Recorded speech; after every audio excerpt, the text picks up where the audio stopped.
सुप्रभात।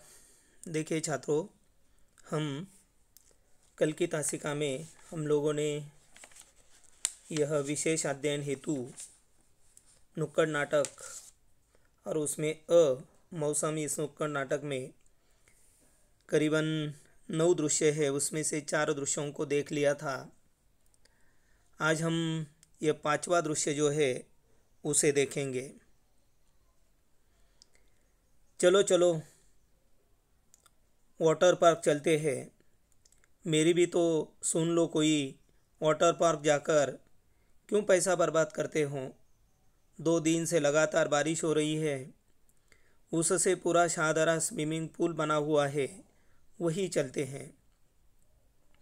यानी यहाँ पर यह 2-4 दोस्त हैं। पहला दोस्त कहता है कि चलो हम वाटर पार्क चलते हैं। दूसरा उसे कहता है कि मेरी भी ज़रा कुछ बात सुन लो, वाटर पार्क में जाकर क्यों अपना पैसा बर्बाद करते हो। क्यों वाटर पार्क में जाने के पश्चात वहाँ का तैरना वगैरह ये सारा पैसा देकर ही करना पड़ता है, तो पैसा क्यों बर्बाद करते हो। 2-3 दिन से लगातार बारिश हो रही है, पूरा शाहदरा जो है, यानी शाहदरा दिल्ली में है, स्विमिंग पूल बना हुआ है, वहीं पर हम चलते हैं। तीसरा दोस्त कहता है हाँ, मिंटो ब्रिज का भी यही हाल है, पूरा डूबा हुआ है। फिर यह पहला दोस्त कहता है एक बताओ, ये 5-10 मिनट की बारिश से घुटने तक पानी भर जाता है, इसकी वजह क्या है। चौथा दोस्त, वजह बताता हूँ। कल जो आप मोमोज खा रहे थे, चटनी लगा लगा कर उसकी प्लेट कहाँ फेंकी थी। पहला दोस्त, वही रोड पर। फिर चौथा दोस्त, और आप भाई साहब दुकान से जो सामान लेते हो उसकी प्लास्टिक की थैलियाँ, खाली डिब्बे, बोतलें कहाँ फेंकते हो। दूसरा दोस्त, घर के सामने नाले में। इन्हें तात्पर्य यह है कि पहला दोस्त कह रहा था कि चलो वाटर पार्क चलते हैं, दूसरा कहता है कि वाटर पार्क जाकर क्यों पैसा बर्बाद करते हो। 2 दिन से लगातार बारिश हो रही है, पूरा शानदार स्विमिंग पूल बना हुआ है। तीसरा दोस्त भी कहता है कि मिंटो ब्रिज का भी यही हाल है। फिर यह पहला दोस्त कहता है कि आप मुझे एक बात बताइए, यह 5-10 मिनट की जो बारिश होती है, उस बारिश के कारण घुटनों तक पानी भर जाता है, इसकी वजह क्या है, क्या कोई बता सकता है। तब यह चौथा जो है वह कहता है कि इसकी वजह, इसका कारण मैं आपको बताता हूँ। और उन्होंने कहा कि कल आप जो मोमोज खा रहे थे, आप भी देखिए, जो भी आप चाहे बिस्कुट हो, जो भी है, जो भी खाते हैं वह प्लास्टिक में पैक होता है। अब जो भी पदार्थ है उसे खा लेते हैं, जो प्लास्टिक का कागज़ है उसे हम कहीं भी फेंक देते हैं, कूड़े नाले में फेंक देते हैं। और इसीलिए वह कहता है कि जो मोमोज आप खा रहे थे, चटनी लगा लगा कर उसकी प्लेटें कहाँ फेंकी थी, वही रोड पर। फिर चौथा दोस्त कहता है कि और आप भाई साहब कल दुकान से जो सामान लेते हैं उसकी प्लास्टिक थैलियाँ, खाली डिब्बे, बोतलें कहाँ फेंकते हैं। तो फिर यह दूसरा दोस्त कहता है कि घर के सामने जो नाला है उस नाले में। फिर अभी यह पहला दोस्त क्या कहता है, देखिए आपने हम दोनों को तो गिनवा दिया, और खुद जो चबा रहे हो इसका पाउच कहाँ फेंकते हो। बोलो बोलो, आप भी वही करते हैं ना जो सब करते हैं। फिर यह पहला दोस्त जो है दूसरे दोस्त से कहता है कि हम दोनों को आपने गिनवा दिया है, यानी हम दोनों की गिनती कर दी है कि ठीक है, एक मोमोज खा रहा था और एक जो भी है बोतल वगैरह जो भी है वह घर के सामने नाले में फेंक देता है। हम दोनों को गिनवा लिया है, लेकिन आप अभी जो खुद चबा रहे हो उसका पाउच कहाँ फेंकते हो। बोलो, आप भी वही करते हैं जो हम सब करते हैं। फिर ये चौथा दोस्त क्या कहता है, देखिए मैं तुम लोगों से अलग थोड़े ही हूँ, मैं भी वही फेंक देता हूँ रास्ते में या नाली में। फिर यह दूसरा दोस्त कहता है हाँ, और यही थैली, डिब्बे और कचरा नालियों के रास्ते जाता है नालों में, सीवर में, और यह कूड़ा कचरा और प्लास्टिक उसकी निकासी रोक देते हैं। तभी तो थोड़ी सी बारिश हुई नहीं कि पूरा शहर स्विमिंग पूल बन जाता है। निकासी निकासी का अर्थ होता है बाहर निकलने का मार्ग। फिर यह दूसरा दोस्त जो है उन्होंने कहा कि हाँ, यही जो थैली हो, डिब्बे हो या प्लास्टिक की बोतलें हो, प्लास्टिक की कैरी बैग हो, ये सारा हम क्या करते हैं, कई सड़क पर फेंक देते हैं, कई नाले में फेंक देते हैं। और जब यानी यह नाले में चला जाता है, थोड़ी बरसात हो जाती है तो वह जो नाले का पानी बाहर निकालने का जो मार्ग है उसमें वे अटक जाते हैं, या बाहर निकालने का पानी बाहर निकालने का मार्ग रोक देते हैं। और इसीलिए थोड़ी बारिश होने के कारण पूरा शहर स्विमिंग पूल बन जाता है। तो यह पर्यावरण प्रदूषण की ओर यहाँ पर संकेत किया है। या जो भी प्लास्टिक की थैलियाँ, खाली डिब्बे, बोतलें हम कहीं पर भी फेंक देते हैं, यह एक सामाजिक समस्या है, ज्वलंत समस्या है। उस समस्या की ओर ये जो भी संवाद है, एक चार दोस्त यानी चार आदमी इकट्ठे हो जाते हैं और इस प्रकार की आपस में वार्तालाप करते हैं। इस वार्तालाप से जो ज्वलंत समस्या है उस समस्या पर प्रकाश डालने का काम इस प्रकार का यह नुक्कड़ नाटक जो है वो करता है। फिर आगे देखिए,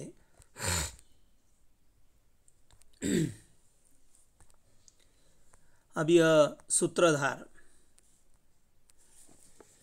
मौसम बदल रहा है, कभी बारिश होती है, कभी नहीं होती।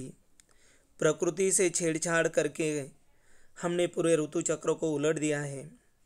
बचपन में हम स्कूल में पढ़ते थे कि सर्दी के बाद गर्मी आती है, गर्मी के बाद बरसात आती है, लेकिन अब सब कुछ बदल गया है। बसंत में बारिश हो जाती है, गर्मी में ओले पड़ जाते हैं।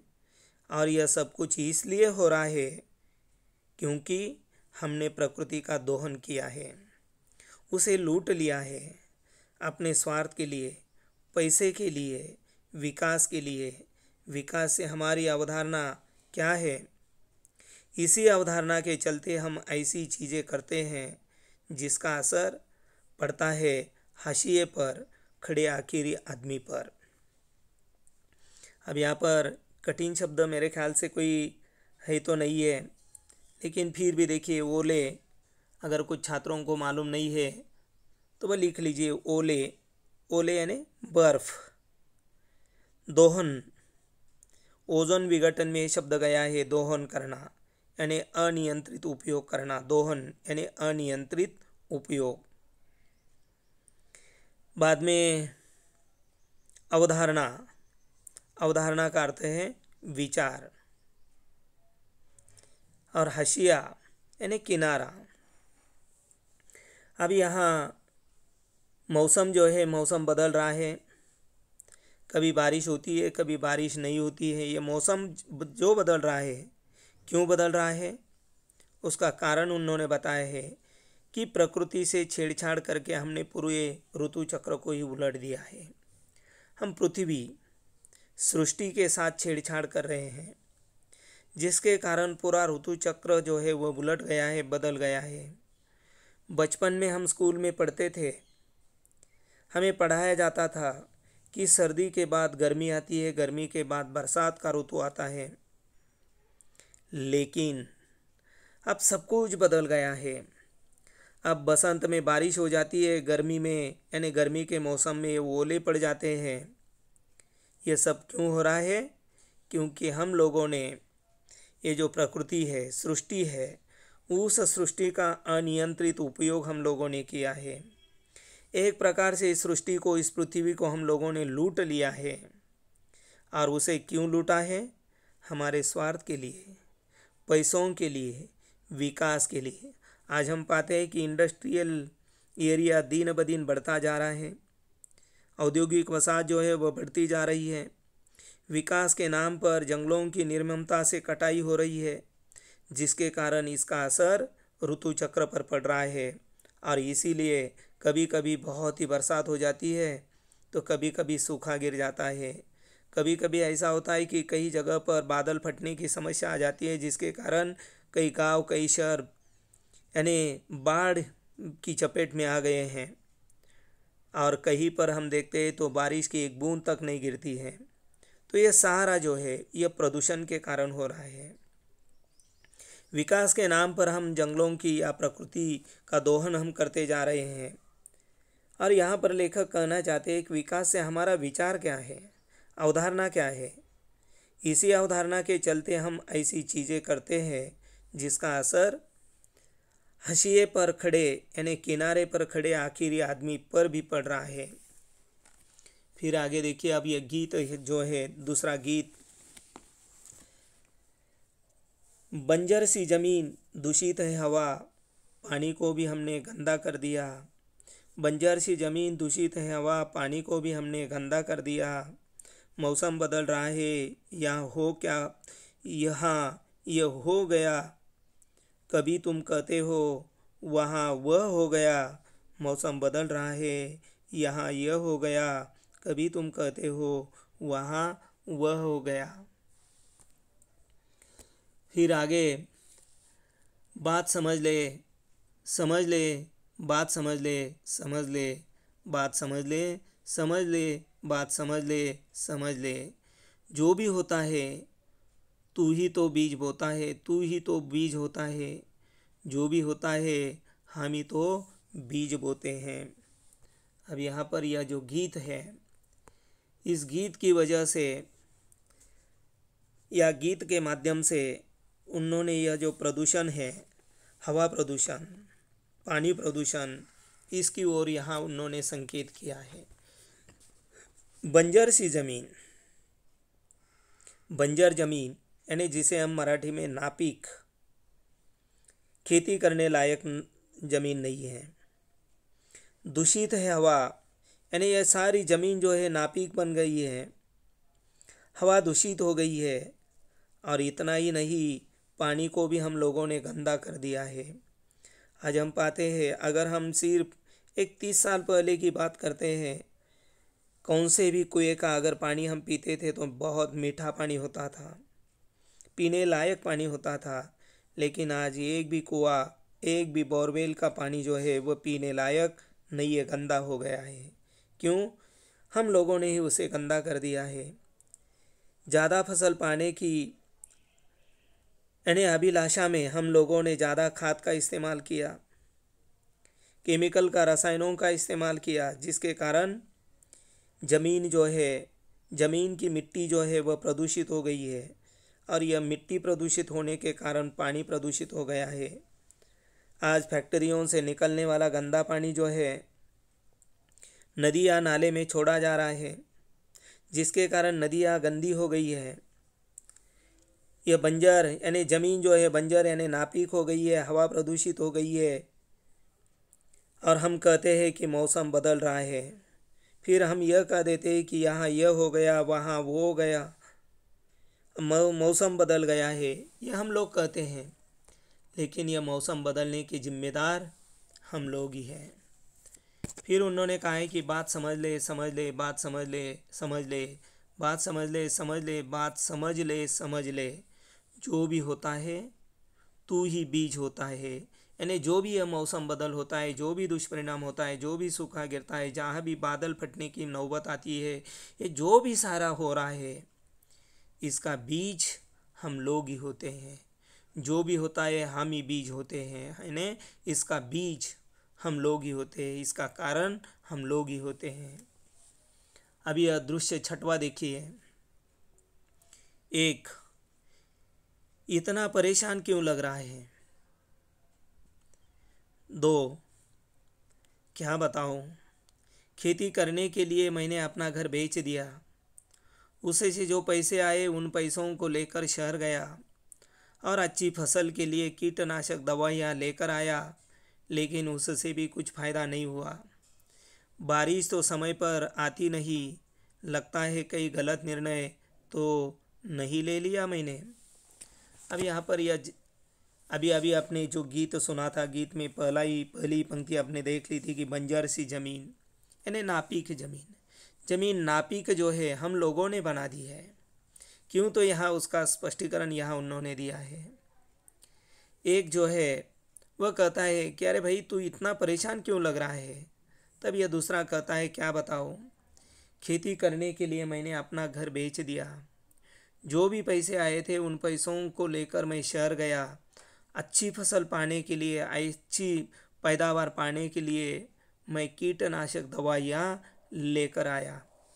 यहाँ अब सुनने वाले बहुत से छात्र ऐसे होंगे कि जिनके घर पर खेती होगी, और खेती के लिए आपको मालूम है कि जो भी फसल है, फसल पर कितनी कीटनाशक दवाइयों का छिड़काव हम लोगों को करना पड़ता है, तभी यह फसल हम पाते हैं।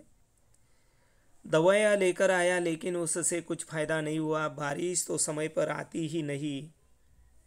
यह पहले जो है बरसात के ऋतु में बरसात होती थी, गर्मी के ऋतु में गर्मी पड़ती थी, सर्दी के मौसम में सर्दी होती थी, लेकिन अब पूरा ऋतु चक्र बदल गया है।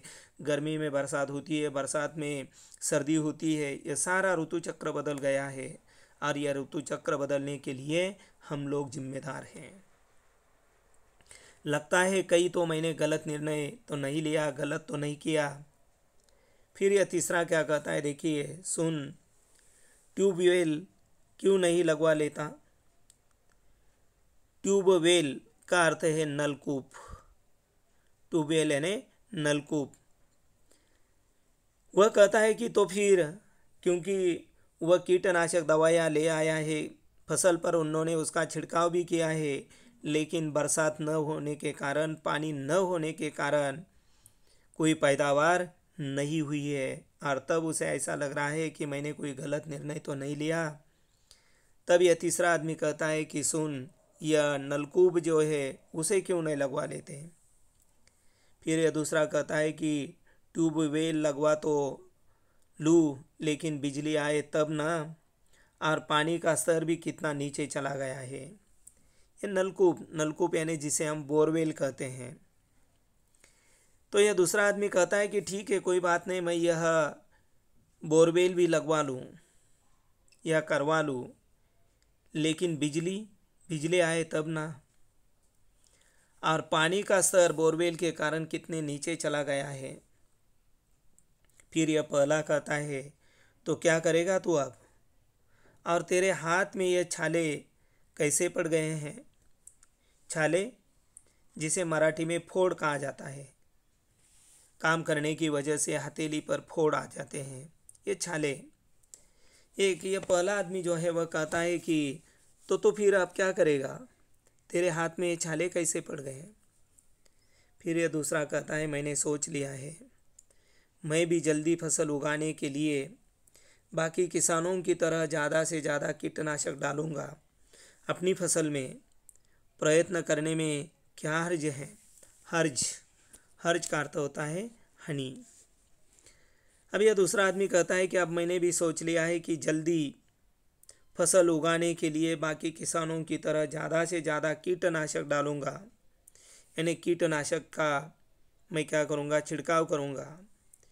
जो रासायनिक खत है, खाद, वह मैं डालूँगा अपनी फसल में। और यह प्रयत्न करने में, कोशिश करने में क्या हर्ज है, क्या हानि है। फिर यह तीसरा उसे समझा रहा है, पागल मत बन। भूल गया कमलेश को, यही सब इस्तेमाल करने की वजह से उसके हाथ जल गए थे और आर्थिक हालात भी ख़राब हो गई थी। कर्जा लिया, वक्त पर नहीं दे पाया तो तंग आकर उसने आत्महत्या कर ली। ज़रा सोच, अगर तुझे कुछ हो गया तो तेरे परिवार का क्या होगा, बच्चों का क्या होगा। अब ये जो कमलेश जो था, उसने पहले अपने देख लिया है कि उन्होंने अपना घर बेच दिया था, शहर गया था, कीटनाशक ले आया था, उसका छिड़काव उन्होंने अपने फसल पर किया था। वह छिड़काव करते समय उसमें उसके हथेली पर, हाथ पर छाले आ गए थे। अभी यह दूसरा आदमी कहता है कि उन्होंने बता दिया कि अब मैंने भी सोच लिया है कि मैं भी ज़्यादा फसल पाने के लिए मैं यह रासायनिक खाद डालूँगा, कीटनाशकों का छिड़काव करूँगा। प्रयत्न करने में क्या हानि है। तब यह तीसरा आदमी उसे समझा रहा है कि तू पागल मत बन, तू क्या भूल गया है कमलेश के हालात। और यही सब इस्तेमाल करने की वजह से उसके हाथ जल गए थे, छाले पड़ गए थे। और इतना ही नहीं, उनकी आर्थिक हालात भी खराब हो गई थी। और उससे उबारने के लिए, बाहर निकलने के लिए उन्होंने कर्जा लिया था, लेकिन वक्त पर वह कर्जा नहीं दे पाया। तो कर्जे के कारण वह तंग आकर उसने आत्महत्या कर ली। जरा सोच, अगर तुझे ही कुछ हो गया तो फिर तेरे परिवार का क्या होगा, तेरे बच्चों का क्या होगा। इस पर यह दूसरा आदमी क्या कहता है, देखिए, लेकिन मैं करूँ तो क्या करूँ। कभी बाढ़ आ जाती है, कभी सूखा पड़ता है, कभी तूफान आ जाता है। अगर यह बारिश समय पर हो जाए तो हमारी आधी मुश्किलें हल हो जाए। फिर यह दूसरा आदमी जो है वह कहता है कि तो फिर मैं क्या कर सकता हूँ। कभी बाढ़ आ जाती है तो कभी सूखा पड़ता है। सूखा सूखा का मतलब यह होता है, सूखा यानी दुष्काल जिसे हम कहते हैं, अकाल। और कभी तूफान आ जाता है। अगर यह समय पर बारिश हो जाती है तो हमारी आधी मुश्किलें हल हो जाती हैं, लेकिन यह समय पर बारिश नहीं होती है। और ऊपर हम लोगों ने देख लिया है, समय पर बारिश न होने के लिए जिम्मेदार हम लोग ही हैं।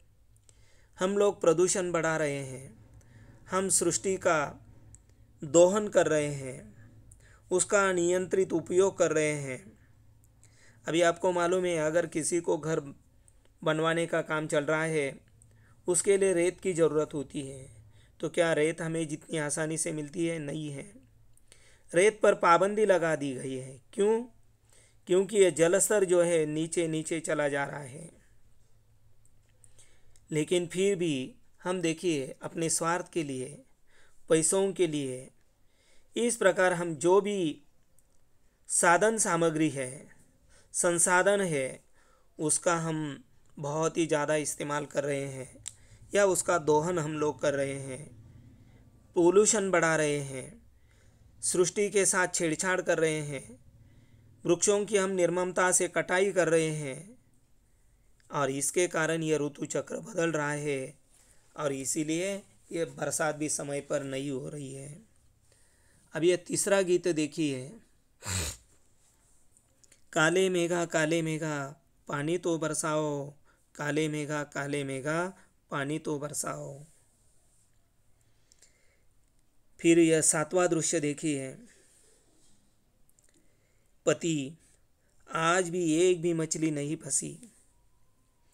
पत्नी, ऐसा कब तक चलेगा, घर में एक पैसा जो नहीं है, आज भी बच्चों को सिर्फ पानी पिलाकर सुलाना पड़ा। पति, मैं क्या करूं।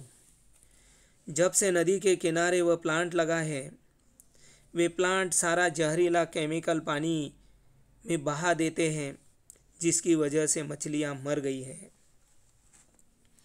अब यहाँ एक एक समस्या की ओर यहाँ प्रकाश डालने की कोशिश अरविंद गौड़ जी ने की है। पति पत्नी के बीच का संवाद है।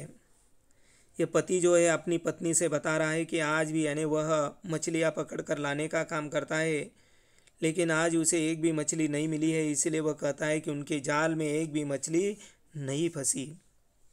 फिर यह पत्नी कहती है कि ऐसा कब तक चलेगा, घर में एक फूटी कौड़ी तक नहीं है, एक पैसा तक नहीं है।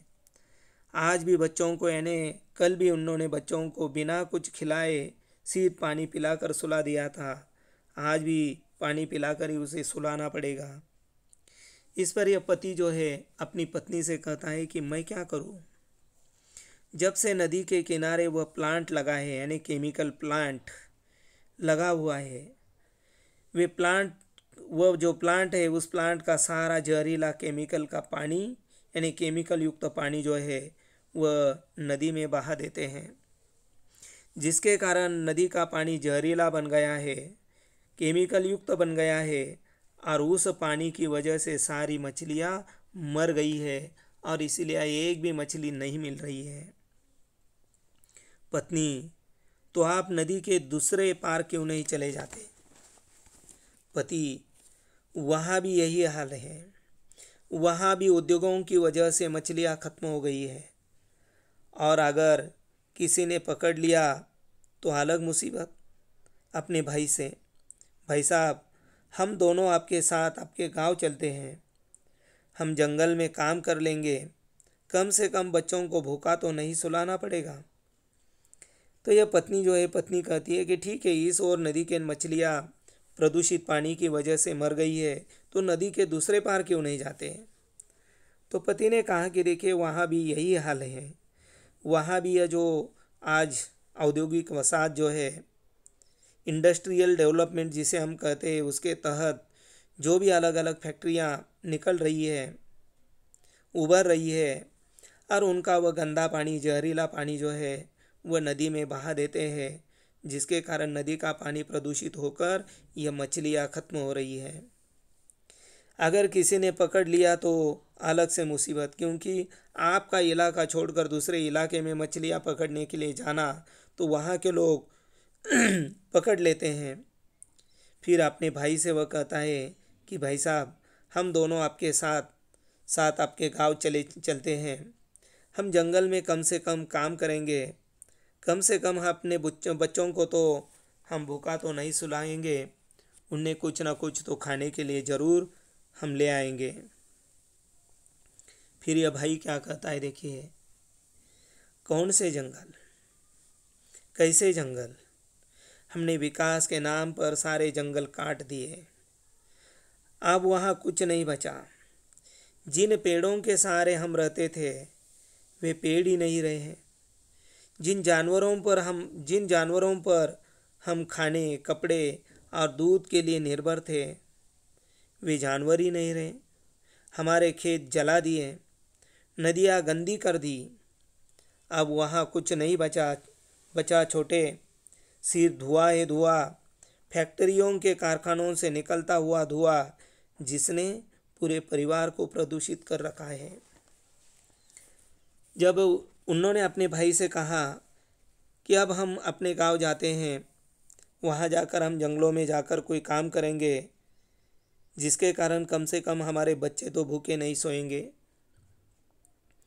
तब उनका भाई उनसे कहता है कि कौन सा जंगल, कैसा जंगल, अरे हमने विकास के नाम पर सारे जंगल को काट दिया है।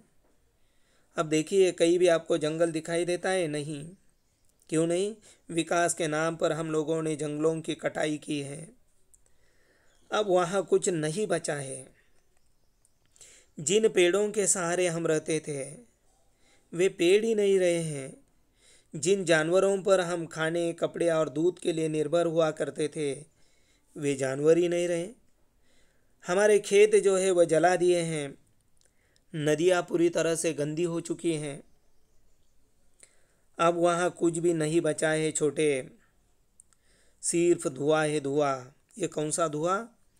जहाँ देखो वहाँ यह कंपनियाँ जो है, फैक्ट्रियाँ जो है वह लगी हुई है, और उनकी चिमनियों से, फैक्ट्रियों की चिमनियों से या कारखानों से निकलने वाला धुआं पूरी तरह से हवा में फैल रहा है, जिसके कारण सारा परिसर प्रदूषित हो गया है, हवा प्रदूषण बढ़ गया है।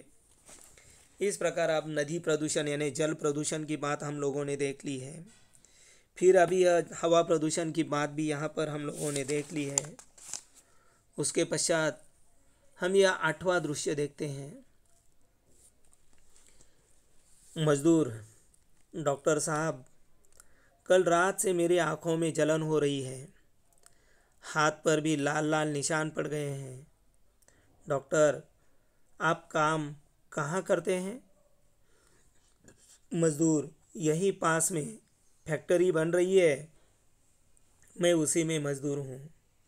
डॉक्टर, आपको धूप और धूल मिट्टी की वजह से एलर्जी हो गई है, आप बाहर धूल में जाते समय चश्मा नहीं लगाते। अब यहाँ यह मज़दूर जो है वो बीमार पड़ता है, उनकी आंखों में जलन होती है, हाथ पर भी लाल लाल निशान पड़ गए हैं, और इसीलिए वह डॉक्टर के पास जाता है और डॉक्टर से ये सारी शिकायत वह करता है या बताता है। तब डॉक्टर उसे पूछते हैं कि आप क्या काम करते हो, कहाँ पर काम करते हो? तब मज़दूर ने कहा कि यही पास में जो फैक्ट्री बन रही है उसमें मैं मज़दूर के रूप में काम करता हूँ। तब डॉक्टर ने बताया कि आपको धूल, धूप और मिट्टी की एलर्जी हो गई है। आप बाहर धूप में जाते समय चश्मा नहीं लगाते हैं। मज़दूर: मैं एक मज़दूर हूँ डॉक्टर साहब, मैं चश्मा कहाँ से ले आऊँ? डॉक्टर: ये दवाइयाँ खरीद लेना और पूरी बाह के मोटे कपड़े और चश्मा पहनकर बाहर निकलना।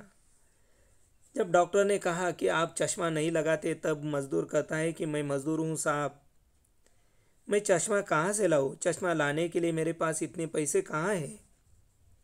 तब ये डॉक्टर कहता है कि ठीक है, ये दवाइयाँ खरीद लेना और पूरी बाह के यानी मोटे कपड़े और चश्मा पहन कर ही आपको बाहर निकलना होगा, तभी आपकी ये बीमारी ठीक होगी। मज़दूर: डॉक्टर साहब, मैं मज़दूर हूँ, बाहर निकल कर काम तो करना ही पड़ेगा, और यह सब मैं कहाँ से ले आऊँगा? डॉक्टर: देखिए, अगर आप यह सब नहीं करेंगे तो आपको स्किन कैंसर हो सकता है। अब मज़दूर ने कहा कि देखिए डॉक्टर साहब, मेरे पास इतने पैसे नहीं है, मैं इतना सारी ये दवाइयाँ चश्मा कहाँ से ले आऊँ? तब डॉक्टर ने कहा, देखिए, अगर आप ये सब नहीं करेंगे, ये दवाइयाँ नहीं लेंगे, चश्मा नहीं लगाएंगे, मोटी बाह के कपड़े नहीं पहनेंगे, तो फिर आपको स्किन यानी त्वचा का कैंसर हो सकता है। तो आज ये प्रदूषण जो है, प्रदूषण के कारण ये कैंसर जैसी बीमारी जो है वो बढ़ रही है। उसकी ओर भी यहाँ गौड़ जी ने हमारा ध्यान खींचा है। यानी ये एक ज्वलंत समस्या है। ये नौबत क्यों आई है? तो प्रदूषण के कारण। प्रदूषण क्यों बढ़ रहा है? उसके लिए जिम्मेदार कौन है? हम लोग ही हैं। कैसे जिम्मेदार है? तो जो भी हम खाते हैं, जो भी प्लास्टिक की कैरी बैग है, पानी की बोतल है, ये सारा हम सड़क पर फेंक देते हैं, नाले में फेंक देते हैं, नदी में फेंक देते हैं, जिसके कारण उससे बाहर निकलने का जो निकास का मार्ग है वह यानी उसे रोक देते हैं, जिसके कारण प्रदूषण बढ़ रहा है। ठीक है, यहाँ पर हम रुकते हैं, बाकी जो है वह कल की तासिका में देखेंगे। तब तक के लिए रुकते हैं। आप सभी के लिए धन्यवाद।